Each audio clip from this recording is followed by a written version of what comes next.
good morning or afternoon, evening, whenever this is going to be viewed on a replay for those who are live. Sam Tolbert, Sound of Joy, Music Services, and I am welcoming you to another informal, impromptu chat session. I haven't warmed up yet. I have several songs which are on my docket for request, and I wanted to again share my techniques for warming up. Uh, can I just sit down and start playing? Yes, but I have always recognized that even I need to fine tune um, my skill sets as far as playing on the piano, keyboard, organ, depending upon what it is. So I've always wanted to be able to not keep my, not secrets, but the actual techniques that make it possible for me to uh, disseminate songs, how to hear what's happening from individual instruments in a complete musical piece, and then recognize the different touches and the different techniques that are being employed to make a piano sound like a piano, make an organ sound like an organ, make the synths and the various instruments that are now used in today's songs sound like they sound, so that I can emulate the sound of a recording. One thing you don't want to do is to become so static in your playing that everything is just choppy, jumping to note or chord to chord, and there's no real uh, language of music which is being employed. And sometimes I do talk a lot. Good morning, buddy. I still have several of your requests I haven't even looked at yet because I try to keep um, current with new requesters. You have requested, I don't haven't taken count, but it's over 20 videos. So yours I may put on hold to answer the request of a new viewer. You've got several videos which really should have raised you up to a level of where you no longer have to ask for songs. But I do request that everyone do comment, and I have you on my list. You're just being positioned. I give a first timer an opportunity to jump ahead, you might say. So the warm-up techniques that I use are what I developed without the use of an actual music teacher to sit me down and tell me this is how you hold your hands, this is how you press keys, this is how you count the notes. It came about more of trial and error, and what I attempt to do with these YouTube videos is to cut down uh, the musician who's not in the reach of a teacher, in the reach of a musician that has the time or perhaps even the skill set to, or the patience, which is probably number one, to take a new beginner musician and walk them through the path of this is how you learn how to manipulate notes on a keyboard. It took me a long while when I got my M1, Korg M1, which I still have. It's in disrepair, but it took me a long time to get comfortable to playing on non-weighted keys, which is why I had to upgrade, because I wound up breaking a key playing a non-weighted keyboard like a regular piano. You know, you used to make that glide, and you expect the keys to rebound your hands back, and it just broke. That's when I said, okay, I've got to get me a weighted keyboard. And I've had weighted keyboards ever since. I do have a Yamaha MX6. I got that because it's a lot easier to carry. But I've already adapted to playing on the lighter keyboard. But if I had a preference, it'd be a 88 keyboard, weighted keys, so that I could feel like I'm playing on the piano. That is the best way that I became comfortable not only hearing chords, hearing practices, but building the muscle memory necessary to be able to articulate the sounds on a keyboard. So enough talking from me. I'm sort of looking to see how many are coming in. As I say, you have an opportunity to chat with me. I am monitoring on my iPad any chat messages. It takes 30 seconds for your chat to show up. So I may just pause and look over to see if any requests. And when you do come in, if you are watching, if you want to acknowledge that you're here, I love to see who's visiting and where you're coming from so that I can acknowledge you at the end of my stream. Won't be here long, and I've said that before, but there's medication that I take that lets me know when I've got to, as they say, answer the call. Daniel, how are you? From Guatemala. Always appreciate those who are watching from around the world. Hopefully I can share something with you that as you sit down to your next practice session, you can be able to employ some of the techniques. So enough talking from me. Let's change our view. If you haven't noticed yet, I have eliminated the overhead or the side microphone. That has been a bother to me, always having that in the way. I'm now on a smaller lapel mic, and I got a wireless one I haven't employed yet, but I'm going to do that. So my practice routine is based on the theory from my chord book, which I don't have up, which lets me know how to form my fingers. Now let's just do this. How to form my fingers in this curved way, and then use my fingers to be able to play. Now some believe in playing straight down like this, just crash into the keyboard, but I've got more comfortable using my fingers like this. Of course, I do warm them up. If you've ever seen me practice my warm-up techniques, make sure I can move the thumbs, the pinky, index finger, middle finger I'll leave out, but the fourth finger is the hardest one to move without the other ones. As you can see, I'm good on the right hand, still working on the left hand, and of course the middle finger, which I won't do that here because YouTube was watching this. But I've used this, I've employed this. I used to watch Star Trek, I still do watch them, where I've learned to be able to independently move my fingers one from the other. This helps me when I'm playing. If you ever watch, you may see on my pinky hand, I'll have the pinky and the fourth finger hitting the same note. That's by design, because I want to be able to give emphasis to that note that I'm hitting. But then when I need to spread the pinky out away from the fourth finger, it's not a problem for me. But I've grown, you might say, if it's a bad habit, then that's what it is. It is a bad habit. I want to welcome those who are watching from my Facebook page and my Facebook group, as I am simulcasting my YouTube channel there to Facebook, because I never believe in leaving anyone out of techniques. So everyone loves to start with C as being the progressive spot where musicians practice at. I pick any key. Could be in C, could be in C, but I'll always go up to D flat. Just because I can, just because I want to be able to feel comfortable. I want to make sure that the sound is getting through.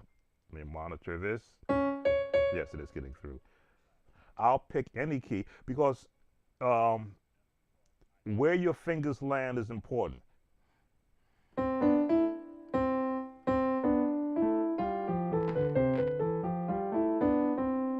Again, for me, middle C is the actual split point for both my hands, as you see there. That's the split point. They fight for who's going to play that note, so it depends upon where I want the lowest note to be. If I'm going to be here, then this finger gets control of middle C. But if I'm in D,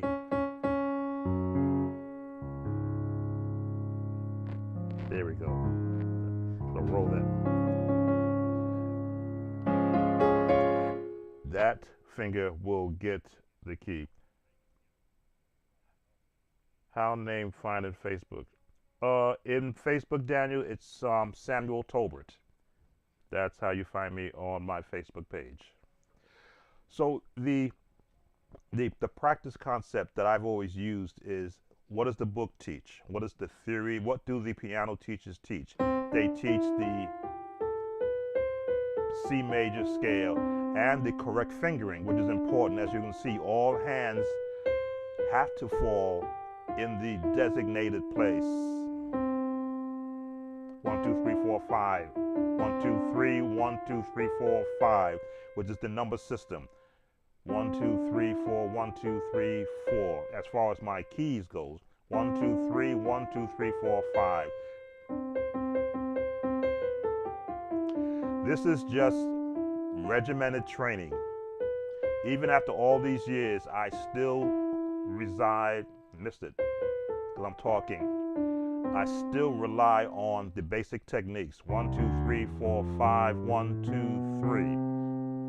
Right? 1, 2, 3. No, 1, 2, 3, 4, 5. 3, 4, 5. There we go. I'm trying to count with the fingering numbers in the book show, because you always want to, even in speaking the English language, I will always refer to what I was taught in my beginnings. Abe, let me see. I'm trying to think of the phonetics. Well, A, B, C, D, E, F, G, H, I, J, K, L, M, N, Q, P, Q, R, S, T, X, Y, Z. The traditional alphabet, and then we were taught phonetics on how to sound out each sound. Then we were taught how, when you add different letters around it, how you sound those out, how the word to can be T-O, T-O-O, T-W-O, so that your phrasing around words, synonyms that sound spelled differently but sound the same, help to express what you're speaking. It's the same thing with music. Scale is just a set of numeric letters given to a designated tone, which is why when you use the transpose button and you change a C down to a B, it may sound easier for you to play in, but you've now changed the correct tone for that designated letter. It should be a B, but you're playing a C. Does it mean anything in the sense of when you're playing? No. But for the person who wants to come after you and he's playing this note and it sounds down here, you've now thrown them off, because they may have a pitch awareness, which I'll call it for me. I don't have perfect pitch, but I have relative perfect pitch. I can be within a note of what I hear, and if I hear it wrong, I'll be questioning myself. Gee, am I placing my fingers, because that chord sounds like it belongs here, but if the transpose button is on, it'll throw off my hearing. Will I adjust? Yes. But then I'll look back and I'll go, oh, who did this? Because I've experienced that. So, my basic warm-up will be traditional, but not just for middle C, but for D flat, for E flat, for G flat, A flat, and B flat. Now I picked those tones because they require different fingering in order to play them correctly. You see me do this run because I learned that the thumb is the turn of playing all these notes in rapid succession. So if I know the thumb is going to drop, then I can make that run. Again, the thumb turns, turning on the thumb, which is why it's so important to know where the thumb is going to be used. If you're going to play in B major, there's the thumb, the thumb, the thumb. The thumb is the turning factor of keeping your fingers in a line, which again helps with the actual muscle memory. So I'll practice all the scales so that I can make sure that I'm aligning the thumb correctly.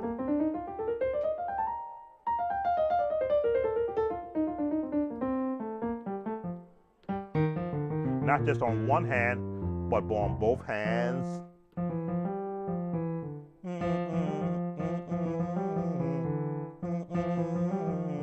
B flat. I have to remember what key I was in. And I can hear when I miss a note, because I will look and I'll go, okay, how did you miss that note? Your thumb was not aligned where it should be. There's the thumb, thumb, thumb, And of course, everything has to deal with not just playing it, but getting a good touch. And when you're going to end, you know what finger you're going to end on.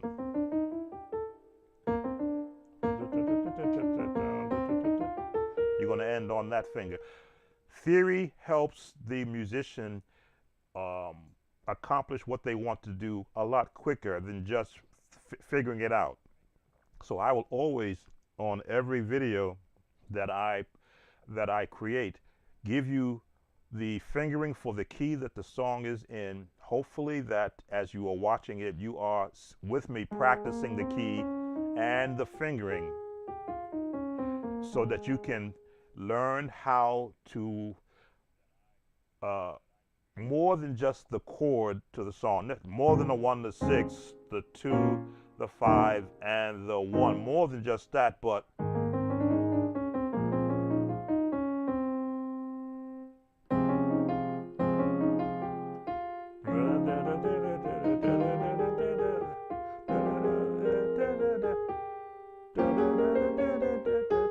I'm just practicing something using the natural chord system: major, minor, minor, major, major, minor, 7th, and octave 1. All these techniques that I've learned in my past help me still in the present.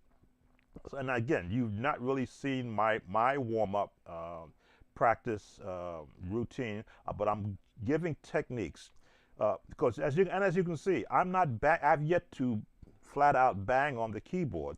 On a piano, of course, you will play a lot harder because to get that sound out of it. On a keyboard, it's an amplified sound, so there's no need to really play that hard. But you want to be able to learn technique.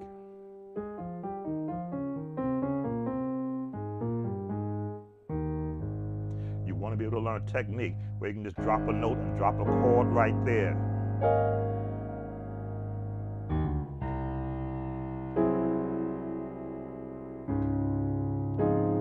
Knowing where your chords are going to go.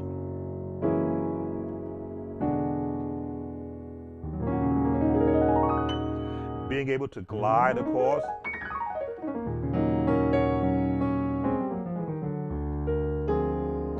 All this comes from being able to understand how you can manipulate the notes on the keyboard.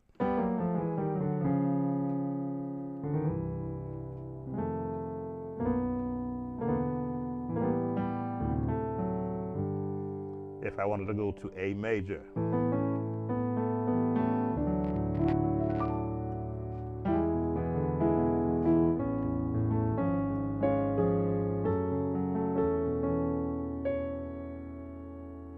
B major, F sharp, no, D, E rather.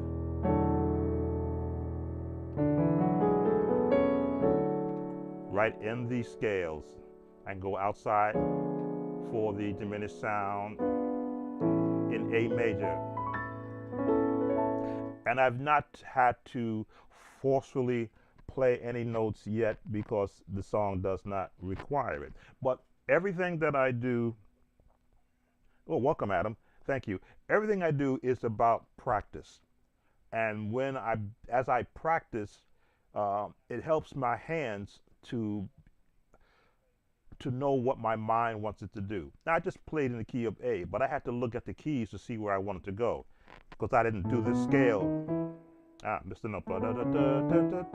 Again, when I play a wrong note, I will immediately hear it because I know what I'm looking to hear.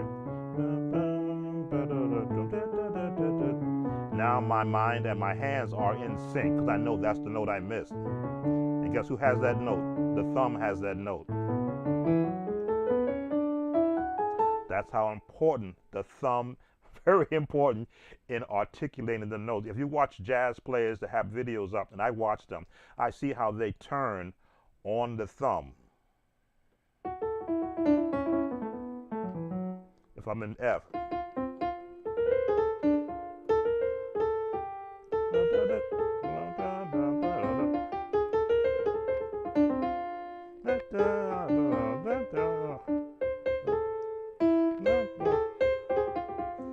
time when I don't think about it, my thumb falls in place.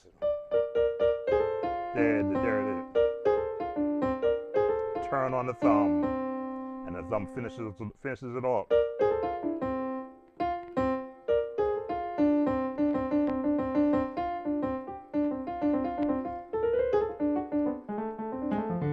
There it is. Once you become acclimated to the scales, because everything I'm doing is in a scale. I'll call out a key, and then I got to look at the scale in that key, understand where it is, and then what I want to do in it. If I go to B major, which a lot of musicians hate, once I get comfortable and understand where the thumb is going to fit, there's the thumb, the thumb, thumb, thumb.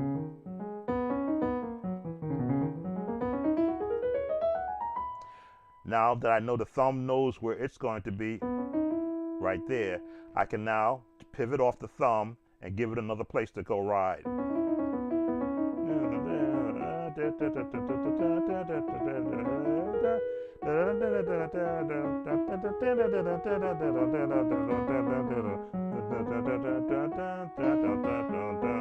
So now I can, in my mind, hear those same runs I do in C. The thumb knows where it's going to reside.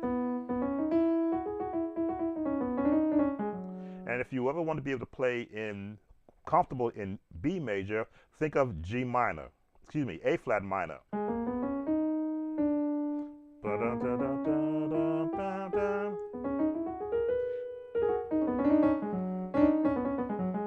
If you're in A minor,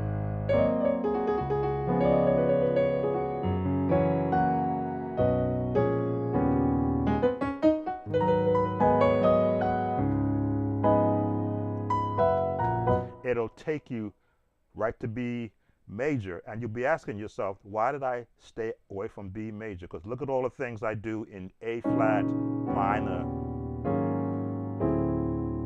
I'm going to resolve out of it back into B major.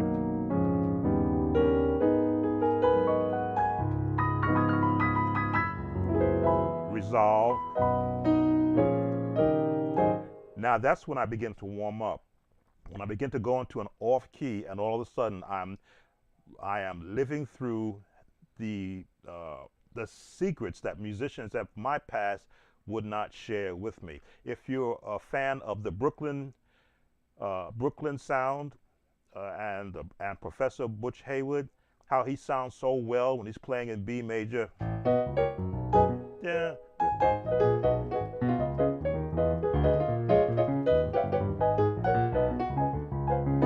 Because he's playing in G minor, but he's ending up in B.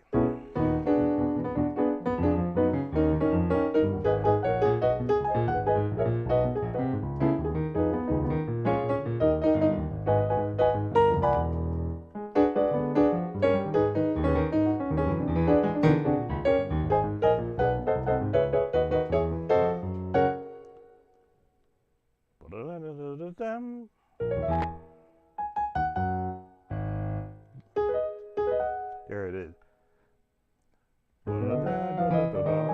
There it is.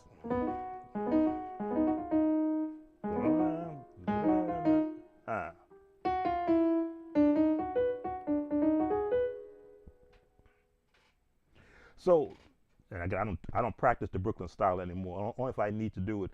But once I understood and listened to, well, gee, where are those chords coming from? And how is he winding up in B major?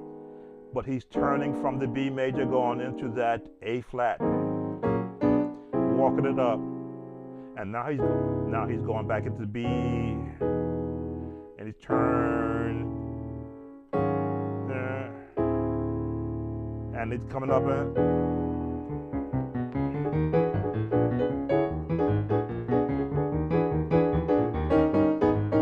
I said, oh, that's all it is. Walking the A flat minor, going back into the B major minor 6 chords, right? And I'm missing a chord name app. That's what's missing. Let me bring that in. I'm missing my chord name app.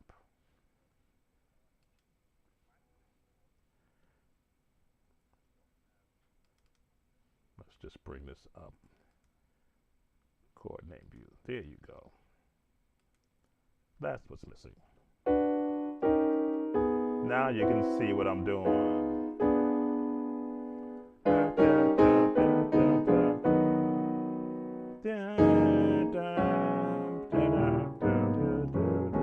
That looks better. So now you can see the chord names. I knew there was a space there, and I didn't go and go and get it. And all of these are coming because I practice scales. All these chord names, the chord names, the Chordy app helps me to not look at every note to figure out what key it's in. I believe Chordy should be set to C major. Yes, set to C major. So unless I change it to the name of a key, you won't see the designated name, but you'll see what the elements that help to make this chord is found in the scale. But the minute you go out of it, everything now begins to change. But that's the changes that you hear from the top.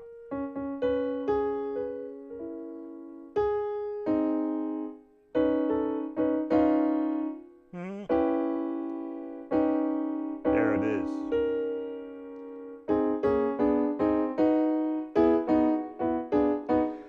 So I will practice in B major because it is one of the notes that's on the keyboard. I may have to learn a song in that key, or if you're playing for a soloist and they don't tell you what key they're singing in, generally what I would try to do is I would love it when a soloist, when I played for a church, would start talking first, especially male or female, because then I could gauge from how they speak what tones they're using, and especially if they call out the name of the song and I'm familiar with it, I'll look for the highest note in that song and then try to pitch a low melody around them talking to find where they are. I guess they still do His Eyes on a Sparrow. So if someone is talking and I can hear them in conversation, I'll know the scale already. There's the scale.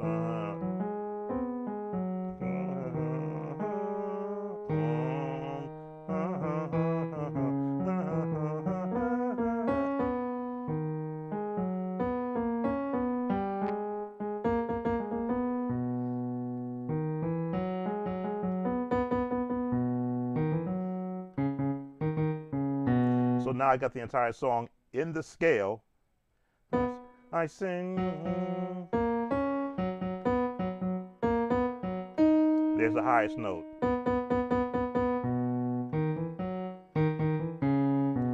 So now I've already in my mind and at the keyboard already pitched the song. If they sound like they're going to be in B major, I don't try to force them up to C or force them down to F, but I stay in where they're going to be in B major. My turn, my 2, 5, 1. Diminished, walk it down. A flat. Remember I told you A flat is in the B major scale, and now you can borrow the chords from there.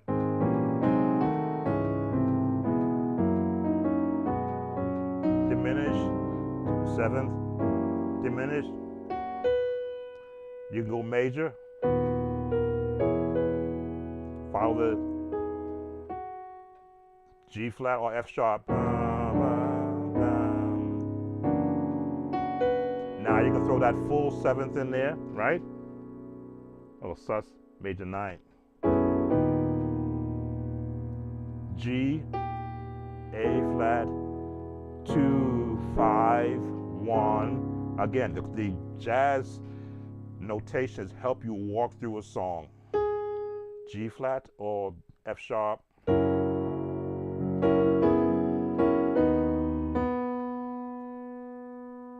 Now I can go here, go to the 6th, or to the diminished chord. Okay, the minor.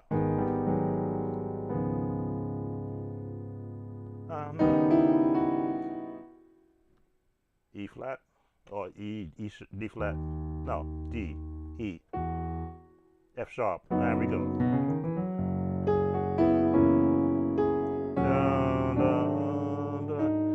has turned its eye. Da, da, da, da, da, da, da, da, da. I'm hearing all these chains.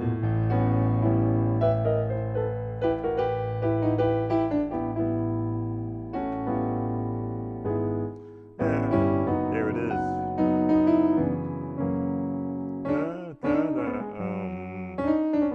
Now you do this in A flat all the time, but if you're in B major, there's the thumb turning.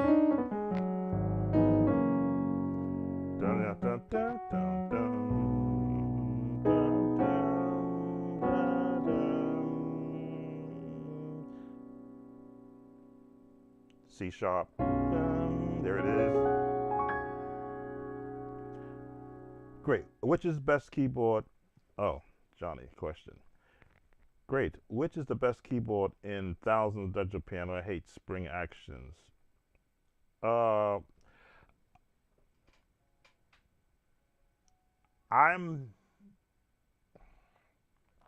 I've had Casios. I've had Yamahas. I've got a Korg Chrome I just touched on yesterday over there. I was looking to see if I needed to upgrade the software on it. So I'm not one that could speak to every keyboard, just the ones that I've had. I've had the best feel from the Yamaha keybed. Now this is the S70XS that I'm on right now. So it's a 2008 keyboard. And so it's got 2008 I bought it. So this is, so it's got 15 years on it right now. Because I take care of my instrument, and as you can see, I don't bang on it. The keybed feels like I guess it would have felt from day one. But now my Casio keyboard that I bought back in 1990, no, I might not get it, 2000, yeah, 2000. That keybed is weighted also. It has a different touch. It's not as smooth as this one, but still comfortable. It's more of an actual piano feel. But again, because I take care of my instruments, I don't bang on them. I don't take them out to, I don't generally gig with them. I take the cheaper keyboards to play on. And even then, they're in a padded case and I carry them. No one else does. So I would say that for under $1,000, Casio will not cheat you. No, they'll talk about Casio as being a horrible sounding board. It's not a horrible sounding board. It just doesn't have all the bells and whistles as the more expensive boards. But you put a good amplifier with it, and you play it like it's supposed to be played, it'll sound just as good up there with them. In fact, I'm tempted to pull out my old Casio and hook it up and just show you how a 15-year-old board, 2003, I think I may have bought that one. I'm trying to remember when I bought that. Well, if I go to my YouTube videos, my first videos in 2006 were on the Casio board, and I believe that's when I had purchased it. So I have to go back to 2006. That's when I started making videos on that one.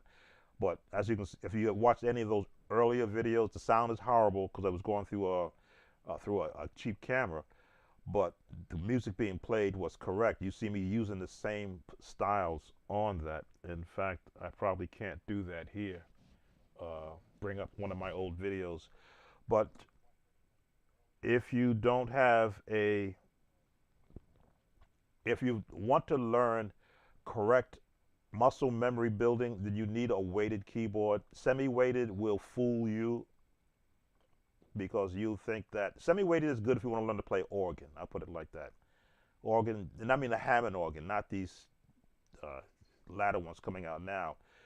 That gave you that semi-weight feel so that you could glide across it. But if you want to get the real understanding of building muscle memory, to be able to sit down to an organ and fly across an organ. Like if I were to put this in my organ mode, my mindset goes to what I would be doing on the organ, and my speed picks up. And I have noticed that. Now my mind says, oh, that's an organ.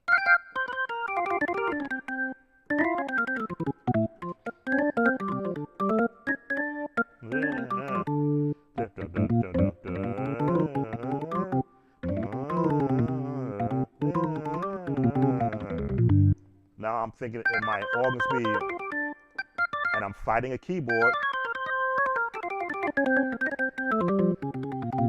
and my hands is now fighting the fact that, hey, I want an organ. My ears are saying organ, and my hands are saying, but it feels like a piano. So I'm trying to now speed up my playing, which is going to be detrimental in time because you're supposed to be able to fly across an organ, not be fighting it.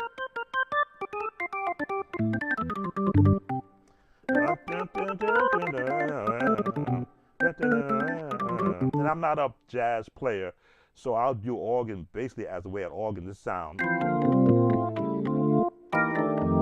But again, you want to throw it in there to.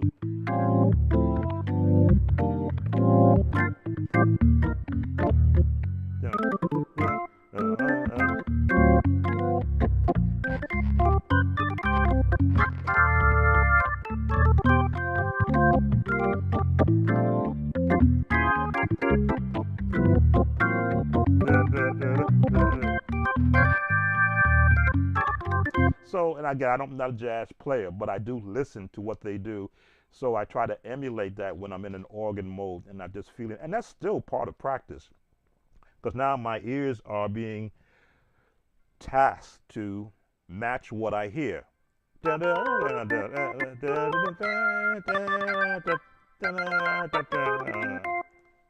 In the key of F, which is where a lot of jazz musicians go.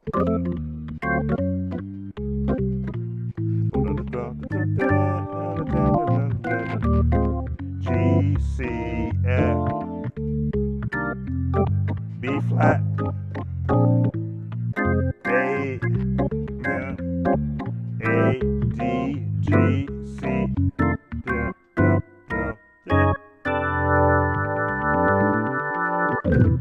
So I can hear what I would have heard listening to a jazz organist.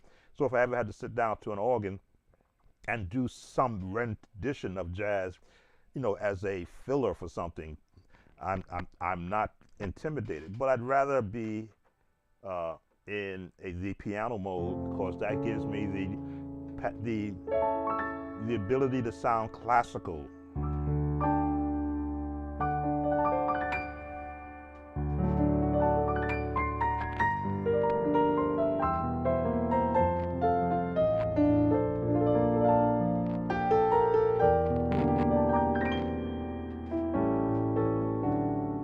Dun, dun, dun, dun, dun, dun, dun, dun, dun, dun.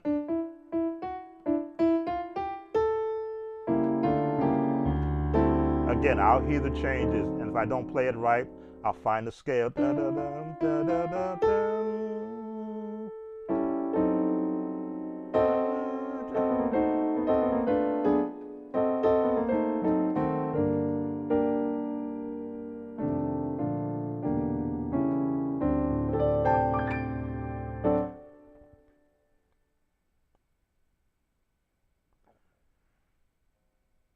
Yeah, welcome Gospel Music for Life. Yes, my Casio, when I began to hook it to the Roland amps or the Yamaha amps that I had, I would take that outside for a street service, and I'm using the internal drum beat, and you can layer two sounds to it. You could not tell if I didn't have a Yamaha. And again, it's because I didn't need to all the bells and whistles that come with all of the newer keyboards. Now, yes, I keep up with the Montage MX. I see the videos from the professionals when they play it, and they play it what it was designed to be played for. Some of the, I think one of the reviews I saw on the Montage MX was one of the sound producers who actually produced that keyboard, the sounds for that keyboard. And I go, would I ever need to sound like a full orchestra in any setting? Perhaps if you were doing in my case, in New York City area, an off-Broadway production where the budget is limited and they can't afford an entire music staff. In that case, that's when on this Yamaha, I would switch to, if I ever had to be an orchestra. Let's see, I want to bring up the one that I practice, because again, this is all part of practicing. Quick bows.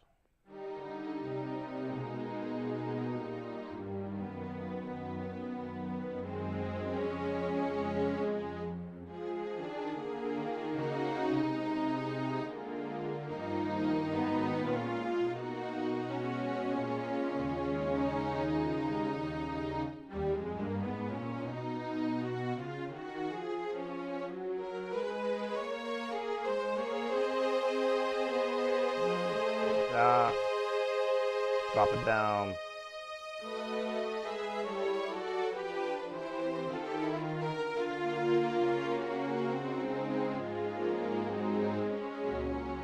Now I have to rely on, again, scales, what I'm going to change mode. If I've been in an orchestra where there were violins as a young instrumentalist, so I know what their range is and how they play, and I know when they're matching their notes, how you could use the scales. Da da da da da da da da da dum.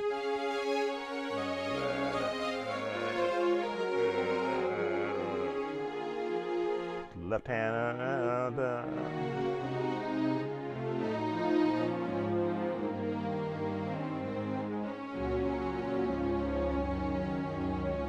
All from listening to scales.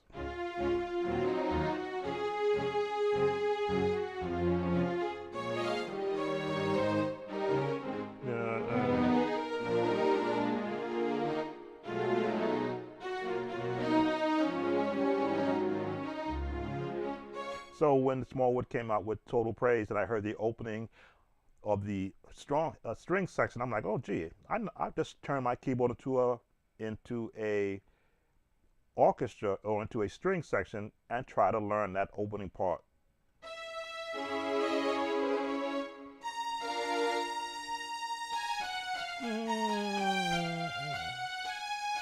That part of it I still haven't learned yet, but I got this.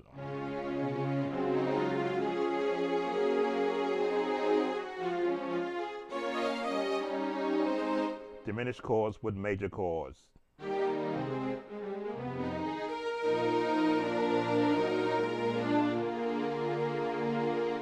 There's that.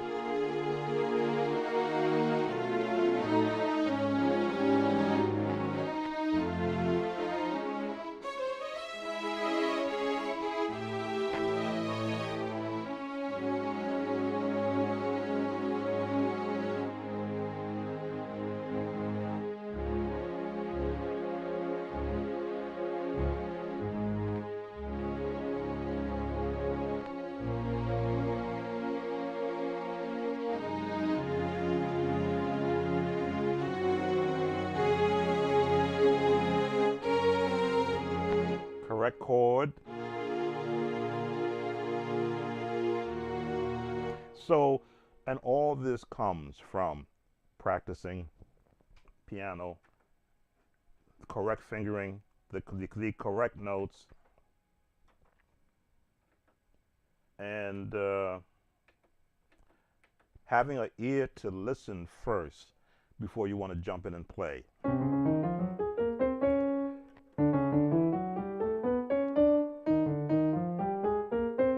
Now you may see me drop down, training my ears.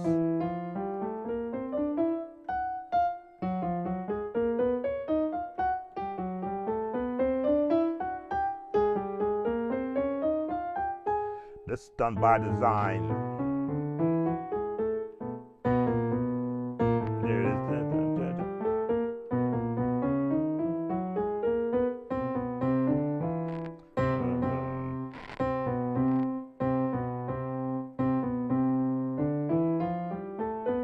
Now you may notice that I am not using the correct fingering now because I am adding a different note, which means I've got to pivot my hands away from.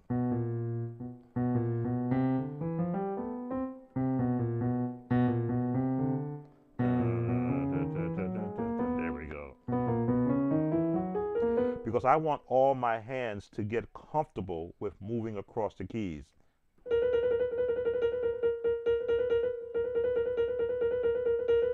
Notice how I am pivoting which hand I'm using.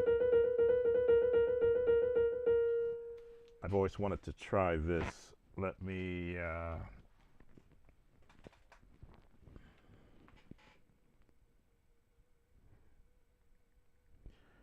I'm going to bring in another camera angle.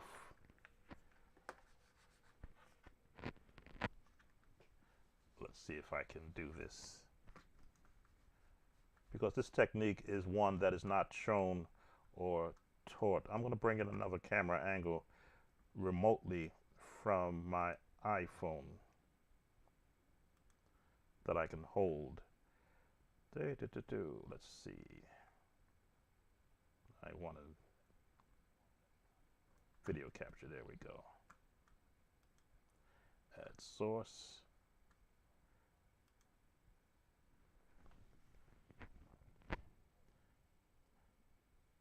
So I like doing this live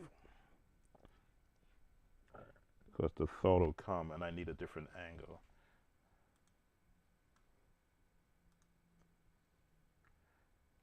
There it is. Access it, okay. So now you have a different angle. This is my iPhone.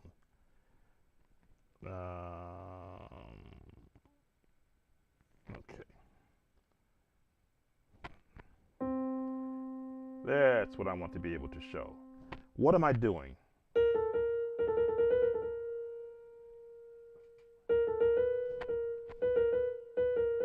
Let's see if I can position this correctly. Hold it with my left hand.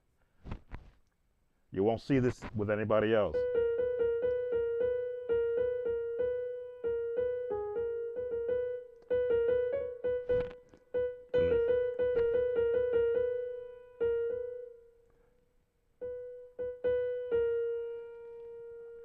Trying to get a good look at what I'm doing here.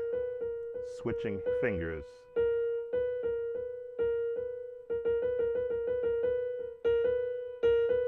Welcome, Tristone.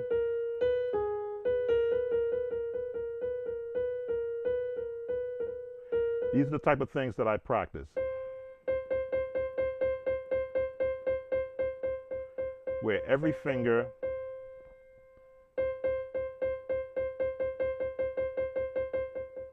gets a chance to be exercised. I mean, that's a better way to look at it.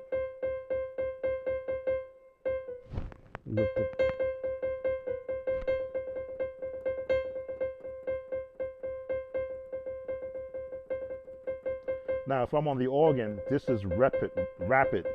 So to do it on a keyboard is really working my fingers. But it's all about getting the exercise in them.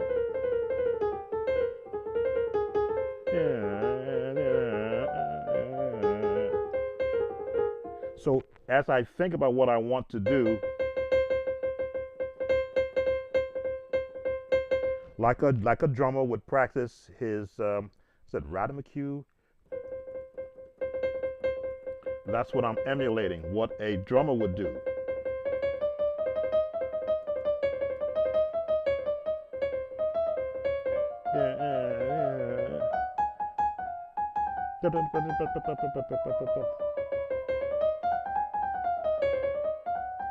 But this is all part of what I practice.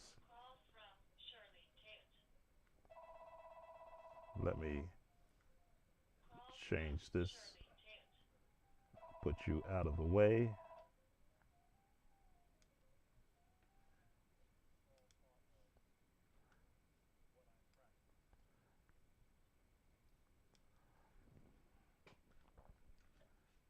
Let me just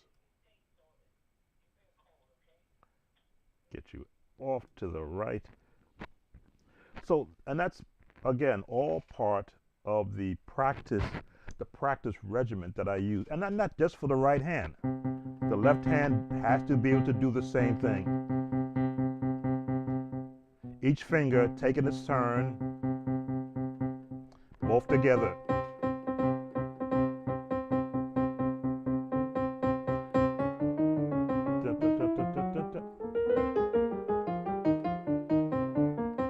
And as you can see, I have yet to start playing like this, where I'm actually doing damage to my wrist.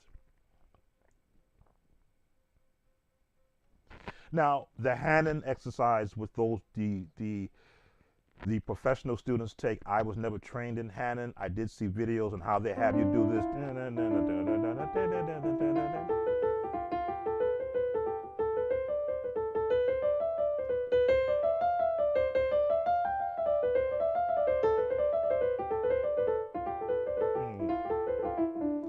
I'm a non-hand-in disciple because I do never sat with a professional teacher, but I developed my own ways of practicing.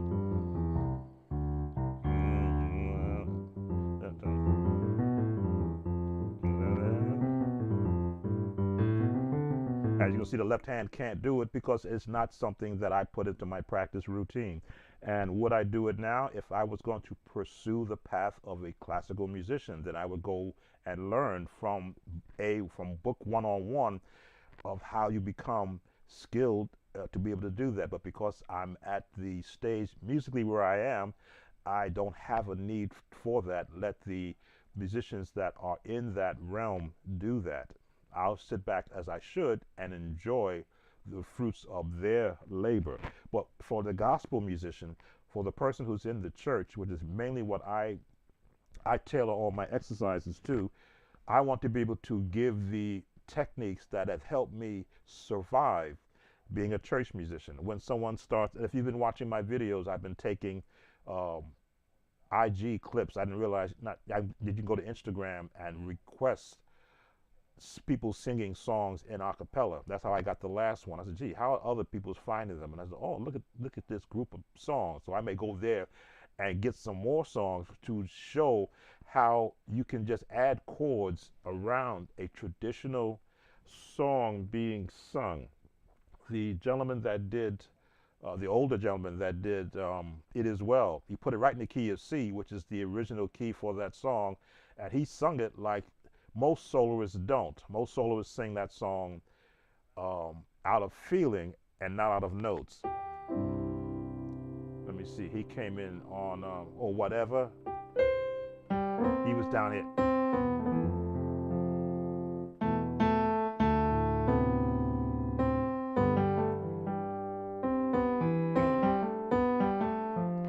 When I heard him do that, okay, give him a chord and resolve it. Walk it up, down.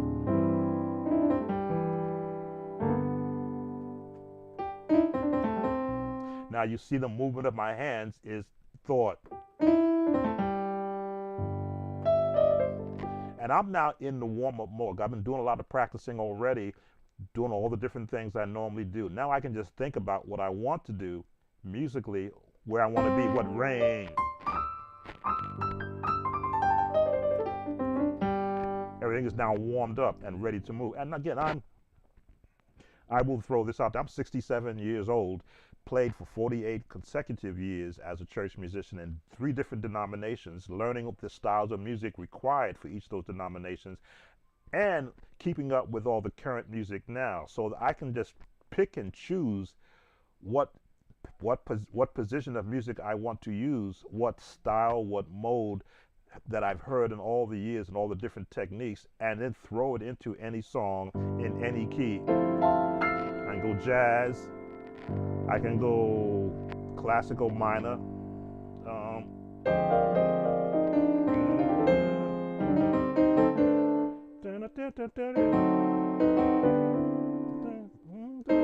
diminish,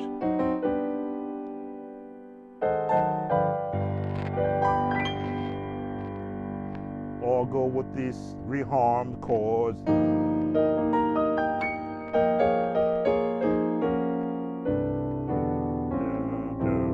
The R&B down, down.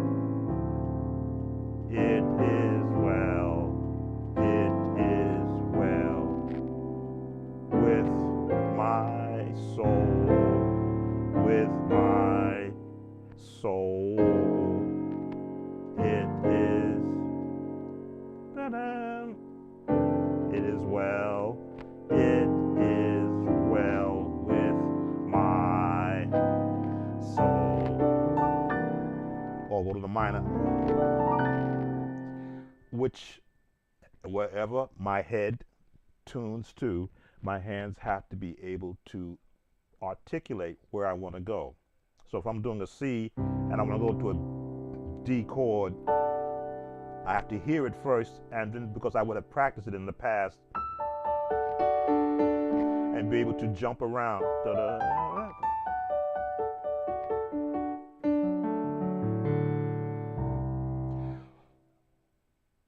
Will that help you as a musician in your church? Yes and no, because you don't want to really change up too much. But as you look to your future, where might you be 2, 3 years up the road musically? You may want to start writing your own music, and it's good to know what's available to you from a chord standpoint, from a melody standpoint, from a style standpoint, so that you won't get the age of what they call frustration. I've heard musicians comment on what, hey, welcome, Jens. What techniques or progressions can I use to master scales? Um, the correct fingering and doing more than one octave.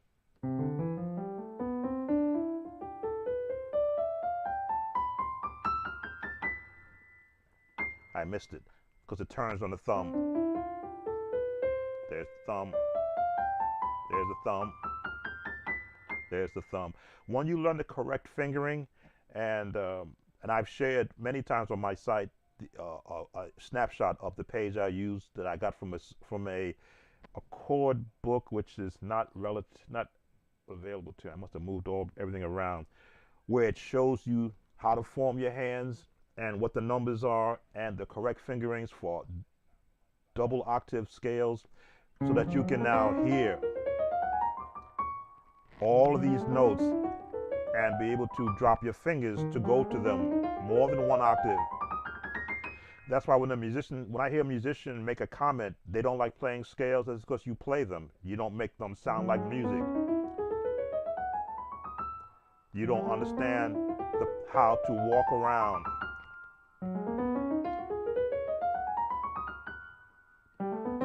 Just let it roll out.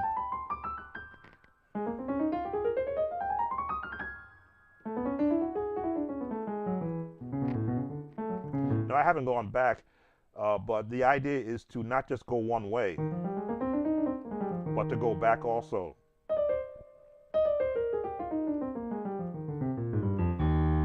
And use both hands. And watch the pass off. It sounds like one hand, and it should.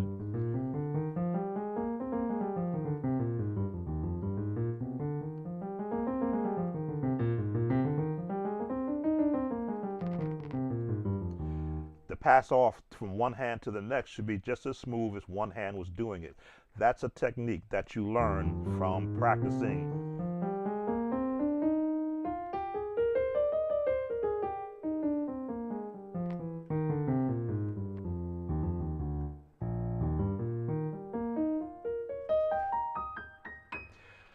Things that I used in understanding how to navigate the notes on a keyboard without the mentoring of a professional musician added 10 years to my learning. That's 10 years I lost that I would have had earlier if I had the advantage of that you guys have now with what I'm doing and what I'm sharing, because I'm not hiding any of the techniques that I use. Now, yes, it will go up against the professionals who have sat with the professional teachers. They will tell you what Mr. Talbot is doing is 100% wrong, and they are 100% right. But for me, without an instructor, it was 100% of what I needed to be effective in the environment I was, in the Pentecostal church, where they did not only sing hymns and anthems, but they sang songs that required jazz. What? Can't nobody do me like thee. Now, I didn't have no one telling me that I'm in the one, or that I'm doing a bebop, or I'm doing stride. I did not have someone to say, hey, that's not the way to do it. If you're going to do stride, you're going to do it.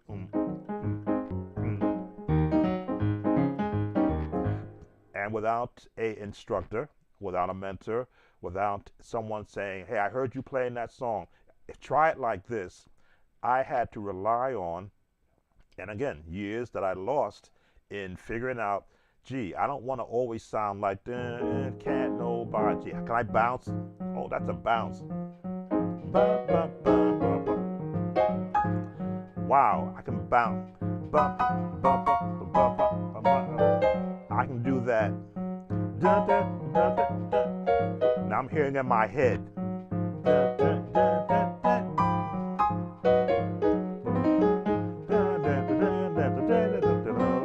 I didn't have a teacher. I had my head and my listening to what everybody else is doing.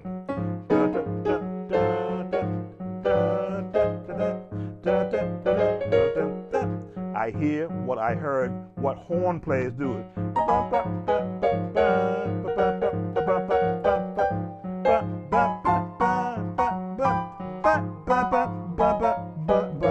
That's what I hear in my head for the right hand. My left hand is staying right there.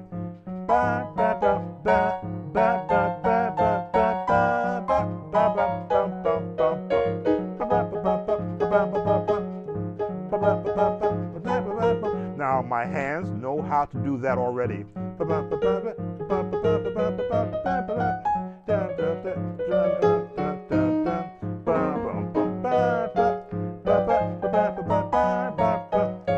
Now I'm in the one, but look what's happening in the one.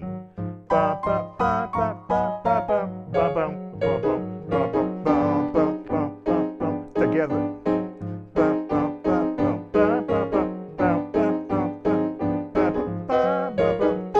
So now I'm hearing everything that I'm doing, I'm hearing it. And my hands, because I've trained them to respond to my thoughts and to what I want to do, they are following through with it. So now if I were to go get a drum beat, let's see, that's jazz, right? Gotta find a jazz beat. Jazz beat, let's find a jazz beat. Because now I did not have a drummer in my earlier days. I'm gonna speed that tempo up a little bit.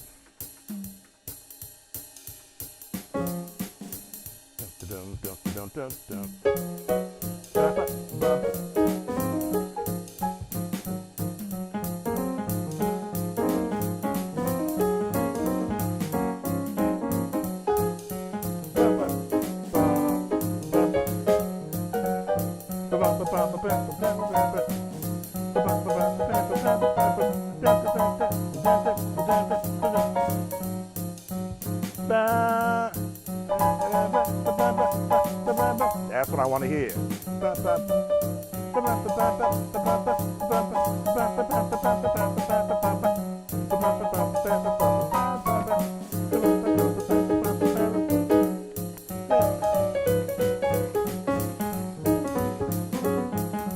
Can't nobody do me like the chain.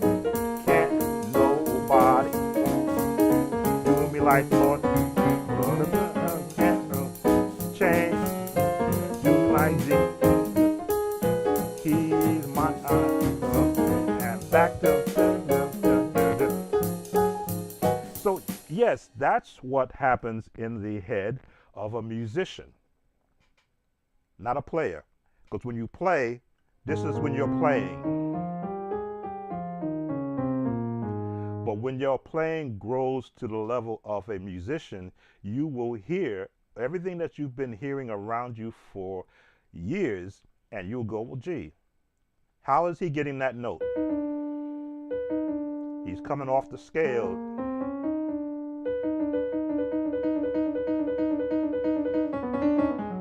And how is he able to move his hands across,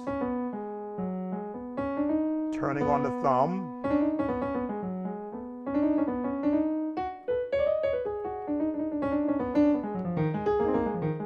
and then, of course, the left hand.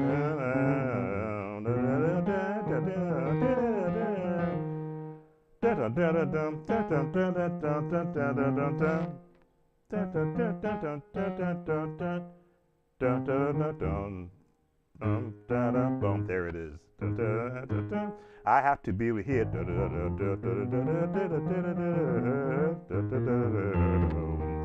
Which means thinking like a bass player. So I'll pick the different modes that a keyboard gives me, And then I'll take advantage of the fact that it'll simulate a drummer, which is giving me timing. In my head, I'm counting 1, 2, 3, 4, 1 and a 2 and a 1 and a 2 and a 1 and a 2 and boom, boom, boom, boom, boom, boom.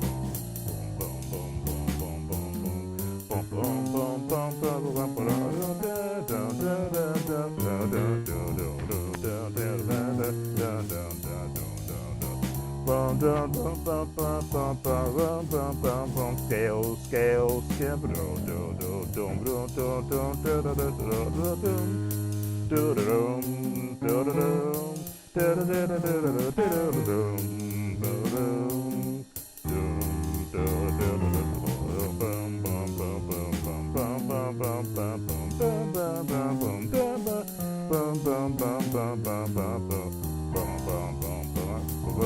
A, B flat, E flat, back to G, A flat, B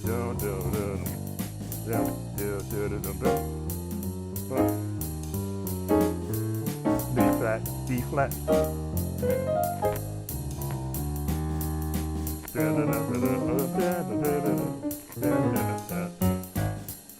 So all that combined, fast dude, I want to learn how to do that.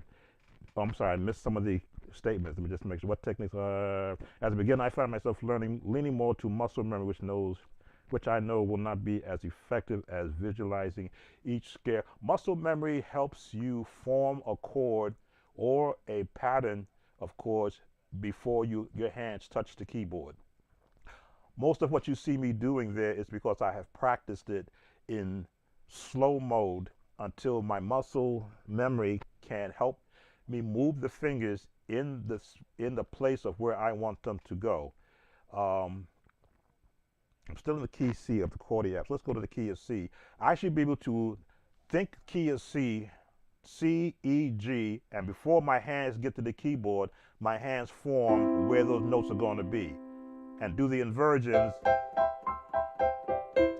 That is the muscle memory. Now the book will teach you this.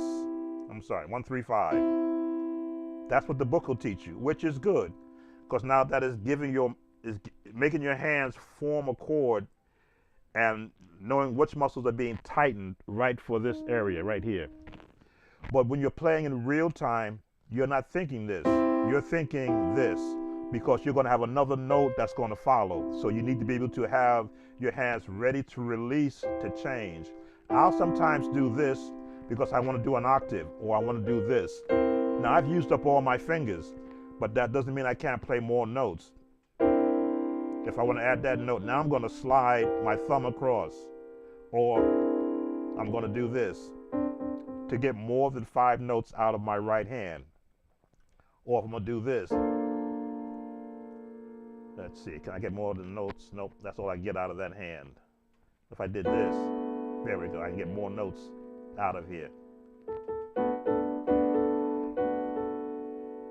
A little bit of a stretch for me, that's more what I would do. There we go, there's the 5 notes. The 6 notes. So your muscle memory is necessary, but your mind is supposed to be in control of your muscles. As you saw when I did this, when I showed you how I practice this, I need to know that I can tell my thumbs to move, tell my pinkies to move, and tell my thumbs and pinkies to move, tell the thumbs to stop and just pinkies move, tell the thumbs to move and pinkies stop. And that goes for all your hands, all your fingers, I should say. Straight, forward, spread out, closed, open. All this is important because you need to be, for a piano player or for any player, in control of your hands. You should know that you can form your notes and move your fingers independently. As you think about what you want them to do, come out, come in, go up. Just like you would exercise, you would do this to make sure that all your muscles are paying attention to what you're doing. It's the same exact things with your hands. Up, down, over, out, over, like this, swing. Your wrists will swing to give you the.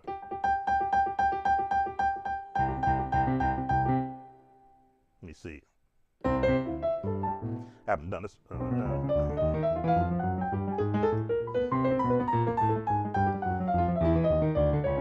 haven't done that one in a long time. But just to be able to move.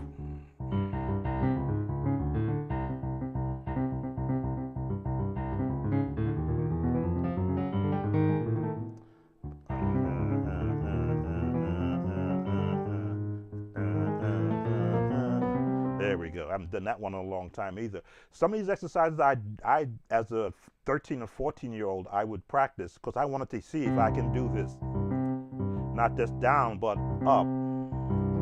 This took a long time to get my hands relaxed enough to do this note. Some guys can go out to here, I can't. But then I saw a video where someone says if you want to do it in D flat and you don't have that reach, use the sustain pedal and roll.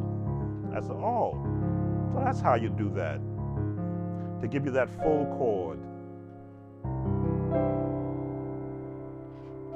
Same reach here.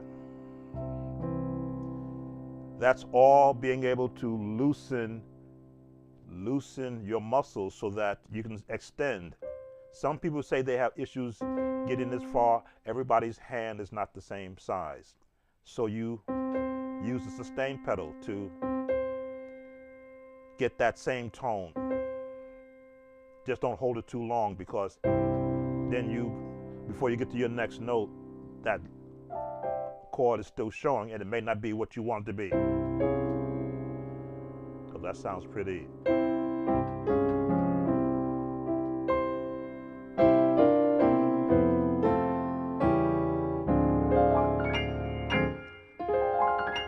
Again, muscle memory locks it here. The thumb.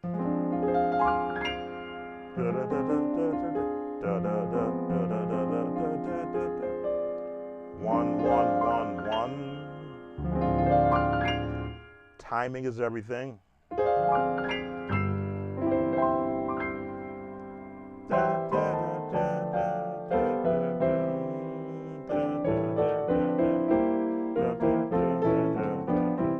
Left hand, of course, is a whole different story.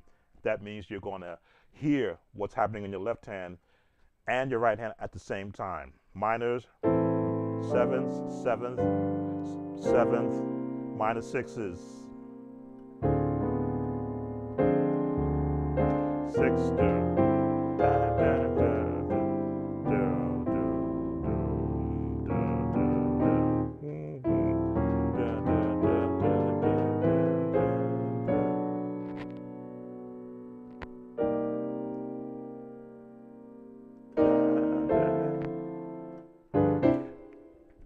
So, anyway, and I said I was going to be on here long because of some medication I took. It hasn't kicked in yet. But this, and thank you for those who have been participating. I do appreciate that, because I love conversation. And especially when others are listening, they can also share some of their techniques to how they are growing in music. I am nowhere done learning yet. I have several YouTube subscriptions to jazz musicians who are teaching the elements of jazz, so that I can now fill in a lot of gaps in jazz that I never learned. For those, when they talk about the 2-5-1 change, and I hear a lot of musicians talk about, 6-2-3, I'm like, what are they talking about? Then they show you in demonstration. I'm going, but hold on.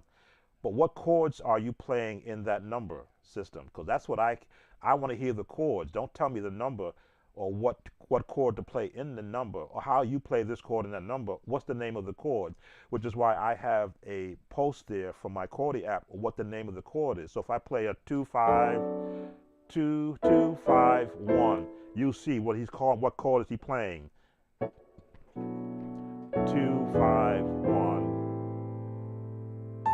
2-5-1. 2-5-1. Now, where am I placing the one? I'm placing the one in the root note, or the lowest note of the chord I'm playing, which is another thing which they don't talk about. When I hear other creators talk about the number system, tell me what root note you are landing in. If you're going to be in C, 2, right? 1, 2, 5, in C. But if you're going to go and then do the 2, 5, 1, but it's the 2 in E major, in E flat, 2, 1, 2, 5, and now, but you're going to finish off the 1 in C. So now when I hear songs that end with that chord that I've heard in my past, I go, oh, they're in the.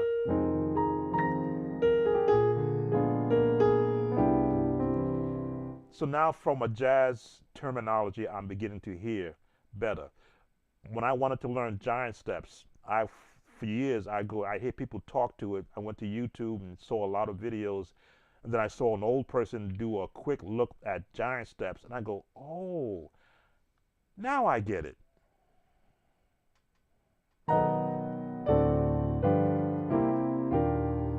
Two, 5, 1, 2, 5, 1, 2, 5, 1, 2, 5, 1, 2, 2, 5, 1, then. But it's always that first note.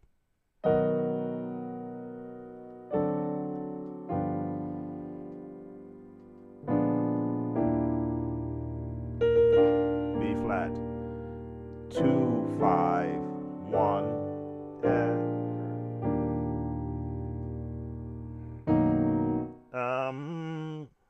D flat. I messed it up.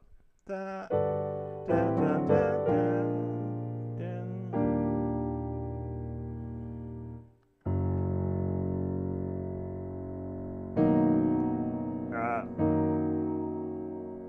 there it is.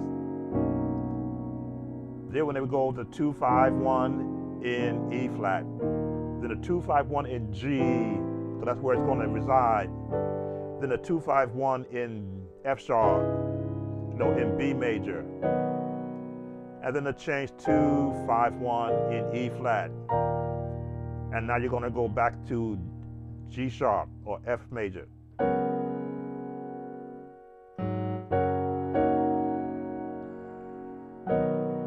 And then repeat, rinse and repeat.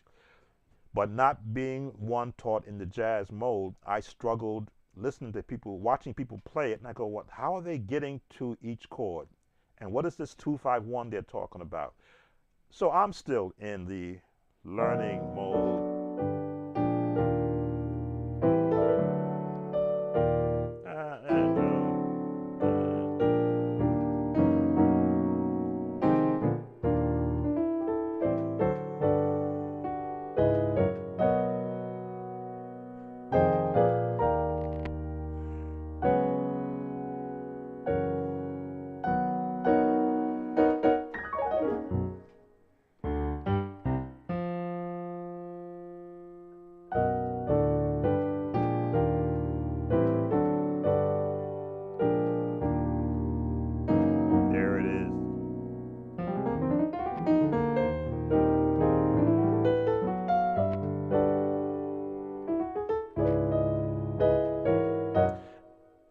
And the scales really helped me understand where they were landing.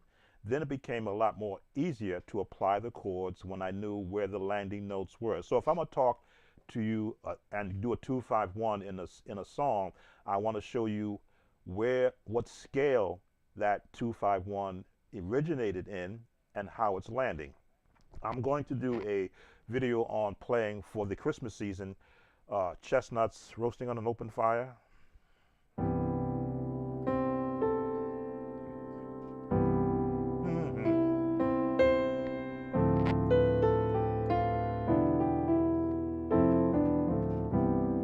Jack 2, 5, 1.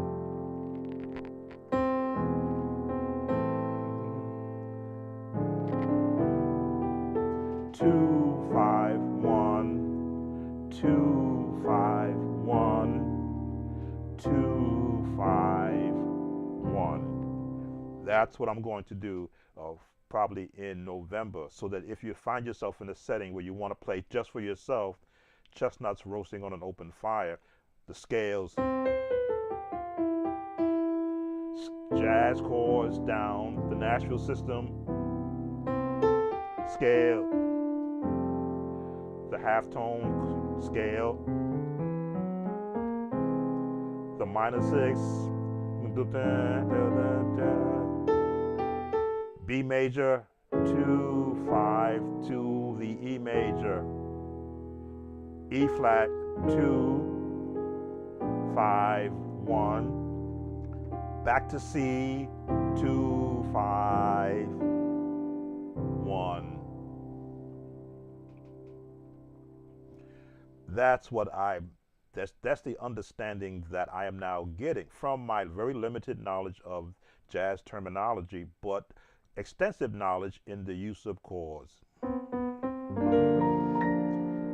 Another 2, 5, 2, 5, 1, 2 in A flat, no, back in E flat, 1, 2, 5, 1. Back to your jazz.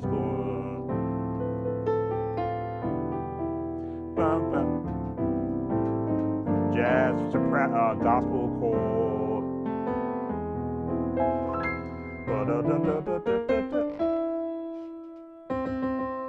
Minor 6. 2, 5, 1. 2, 5, 1. 2, 5. Different way to approach it. 2, 5. With an arpeggio. And end on your jazz.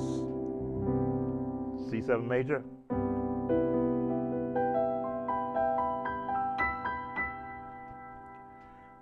Oh, you're welcome, Mrs. B flat. And this same approach can be with any pop song. Same approach can be used if you hear those changes in those songs. Misty, 2, 5, 2, 5, 2, 5.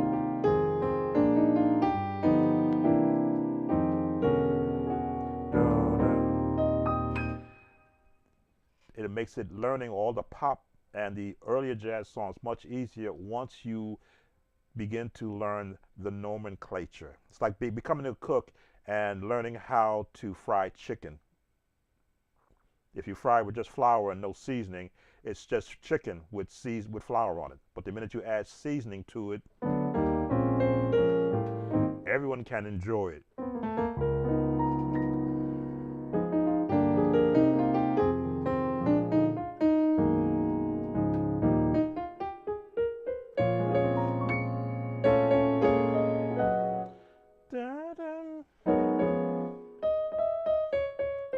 A flat,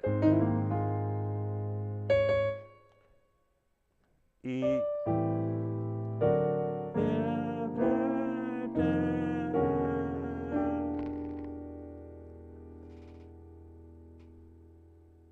E, there it is. 2, 5, 1, 2, 5, 1, 2, 5, 1, where you go get the off color tones which fit in the jazz world. All right, so my medication is now kicking in. As I told you, I time myself because my medication does a certain thing to me. I take it so that I can, as I talk to my doctor medically, I want to make it to my overtime in life. Because I have a lot more that I haven't shared yet. So I want to thank those who have been coming in again. Thank those who have been watching on my YouTube channel, on my Facebook page, and my Sound of Joy music group on my Facebook page. This is what I go through, not every day, but because I've made it a regiment of my practice life in my earlier years, when I go to learn a song, I now am armed musically and technique wise to be able to decipher what's happening in any music that is put before me. So I want to thank Buddy Daniel from Guatemala, Central America. Thank you. Gracias, if I've said that correctly. Adam, Johnny, I think Adam and Johnny are new. Gospel Music for Life, Tri-Stone Network, Gimitz, Fadus, Fazzle Dude. I want to learn that. Tri-Stone Network, I think I got you. Yes, Tri-Stone Network. Mrs. B Flat, Miss B Flat, excuse me. And those who are watching, so far 11 are watching, those who may have watched and have jumped off, thank you for spending some time with me in a warm-up session. As I say, I have several songs still on my docket for, hey, DB Moshe, how you doing? Several songs on my docket yet that I haven't touched, so I'm going to get to them. I do give those who are brand new to making viewer requests first choice to those who have at least 10 requests in. So again, I'll try not to forget any of the requests because I do cut and paste them into my own page. I can't show you that page in this setup, but I do have them, and I make sure I put the title of the songs in bold so I can go look for them. I'll listen and I'll see whether or not I can devote time to it. The live streams like this give me a chance to really interact with you so you can see that I'm a human person. What I do is not from a birthright, and by birthright, you have some people who are child prodigies. I even look at them and I go, gee, I can't do that. And at 4 years old, I certainly wasn't doing that. But I'm a product of theory, which is book knowledge, understanding and appreciation of the sounds that I hear, which is the music notes that I play. There's an appreciation that I have of what music and its composition sounds like, and I received that as an instrumentalist in high school in New York City from teachers who were musicians themselves, who wrote music and inspired me musically to listen to all types of music and play it. And then being in the church, for me, it was the Church of God in Christ for 25 years, where they sang whatever they felt. Didn't necessarily mean it had to be right, but I had an opportunity to apply chords to make it as pleasing to the hearer as possible. The Baptist Church had their own regiment of their music, and of course the Methodist Church for the last 19 years, where their music came out strictly out from hymnals, which I loved because it taught me a better structure of hymns than I learned when I played for the other two denominations, because they sung as they felt. The Methodists sung what was on the paper, and that helped to increase my understanding of the placement of chords around particular melodies from 400-year-old songs. All that goes into what I do now, and as I navigate the jazz terminology, you know, for those who speak to dominant seventh and a major fifth, that's Greek to me musically. Play the chord, I'll hear what you're talking about better than I will by you speaking it out. The chordy app does not tell you that this is a dominant chord. It just says it's a G major over a D. Take the D out, and it becomes a G over a D. Go to the root, it becomes a G. So I can speak from that terminology. I can speak from sevenths. I can speak from minor sixes, which are the terminology I've gotten out of the books. Now, I do have books that'll speak to what this chord is, but this chord changes if I were to put the chordy app into a F sharp key.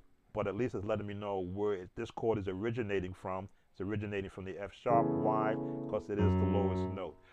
So I give that terminology. And my body is speaking to me right now. So I thank those who have come in. And I will switch to this page as I make my transition. As you know, I got to drink a lot of this, and when you drink a lot of that, there are things that happen. Thank you all for spending some time with me. Sam Tobert, Sound of Joy Music Services. I'll let you go out on this page where I'm working on creating different songs that you can listen to as you come in and as you enter and leave this page. Thank you for your viewership. Your viewership does help me monetarily. I am monetized on YouTube, so I encourage every musician and all of you that are watching, consider recording yourselves, learn to have conversation, and then start a YouTube channel, because you'll never know. I will become one of your subscribers if I know you have one, and we can share in this marvelous opportunity to play music. Take care. As always, Sound of Joy Music Services, Samuel Tobin. Make a joyful noise unto the Lord. Be blessed, everyone.